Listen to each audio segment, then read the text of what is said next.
Emotional baggage. A really interesting thing to me. We carry things around with us for years. We hold on to them, not sure why, and I'm not even sure we understand or know that we're doing it. But every now and then, something will trigger a memory, and there we are in that moment and the event again, with all those emotions rushing back. Some of them are very unpleasant. So what I'd like to do is to tell you my story.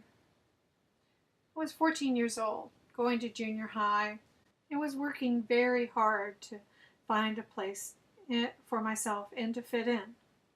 I was unknowingly struggling with dyslexia, and having these very large Coke bottle glasses didn't make it any easier, and it certainly made it harder for me to adjust and fit in. I was not part of the in crowd, so I watched and tried to follow everything the cool kids did. I really liked English class because I loved to hear the stories and see the pictures that it painted in my mind. Reading was difficult for me. It took me a while, but I was able to accomplish what was asked of me, not always in the most elegant way, but hey, I was a teenager. There was a girl named Joyce who sat in front of me. She was one of the cool kids. I tried so hard to make friends with her, but Joyce didn't seem to find me of any interest at all. I chalked it up to the fact that I wasn't one of the cool kids. She seemed so smart, always had the right answers. It was apparent that the teacher really liked her too.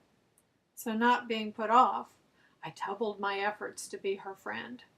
She either didn't seem to notice, or I surmised she was just too busy with her homework and her really large following of cool friends. All my efforts to befriend her continued for some time, with little to no effect. I loved to come up with fun and creative things to wear. I'd figured out a way to use ribbons as watch bands, which allowed me to change my watch band to match the color of my outfit. Joyce, my resistant, not yet friend, seemed to notice and made a very snide remark to the effect that it was kind of a dumb idea. Then she asked me how I made the ribbons work as the watch band. I was thrilled. The next day, Joyce handed me a note. I was too excited. I couldn't believe it. I had finally broken the ice, and I knew we would become destined to be best of friends, and I would become one of the in crowd. We had an English lit pop quiz, so I was unable to read her note. Class ended, and when we started out the door, I took the opportunity to thank her profusely for the unread note. She gave me a very odd look, smiled, and said, "You're welcome." I rushed to the next class and hoped that it would allow me time to finally read Joyce's note. As I hurried, I fantasized about her asking me for sleepovers, riding our bikes to the movies. But unfortunately, when I got to the next class, the teacher wanted to talk to me about something, and I was unable to read her note. I really was okay with that because I wanted time to savor the message on the piece of the paper. I found a bench to sit on that I could finally open and read the note from Joyce. And this is what it said. "Dear Susan, you think you are just the coolest thing wearing those stupid ribbon watch bands. You think you're so smart, and I know you're the teacher's pet. I know you think you're cool, and you're not. I think you are the most stuck-up person I know, and all my friends think the same thing. I just wanted you to know how I felt. Not ever your friend, Joyce." Her brutal rejection left me stunned and mortified as only a 14-year-old can feel. I didn't know what to do with all this new information.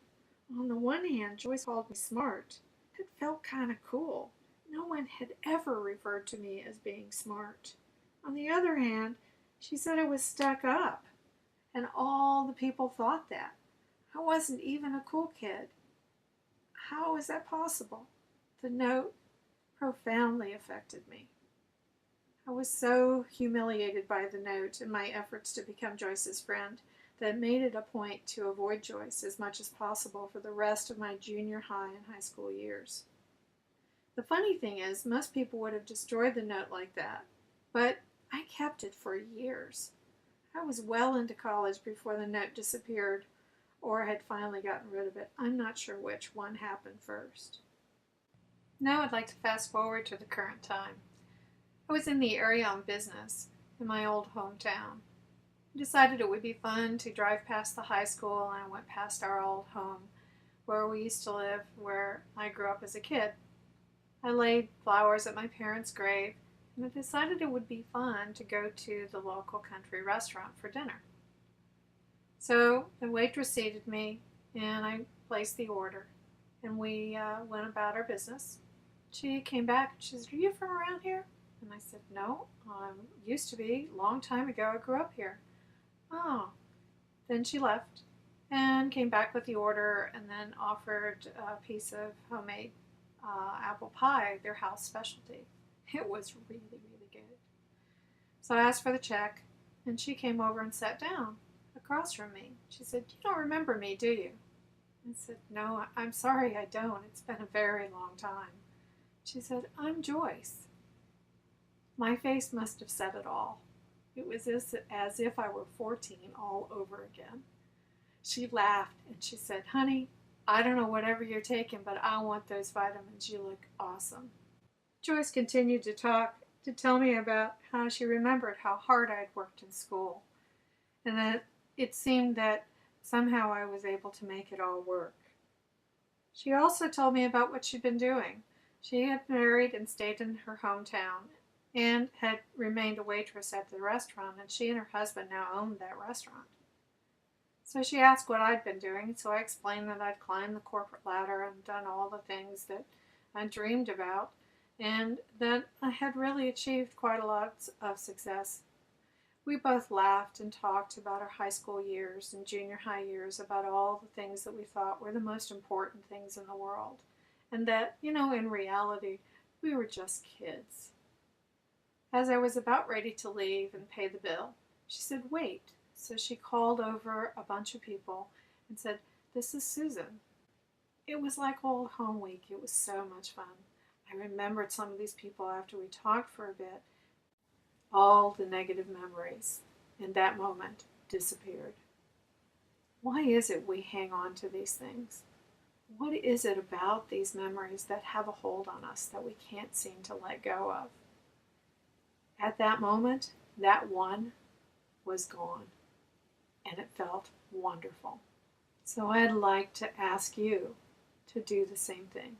Find those negative memories and find a way to let them go.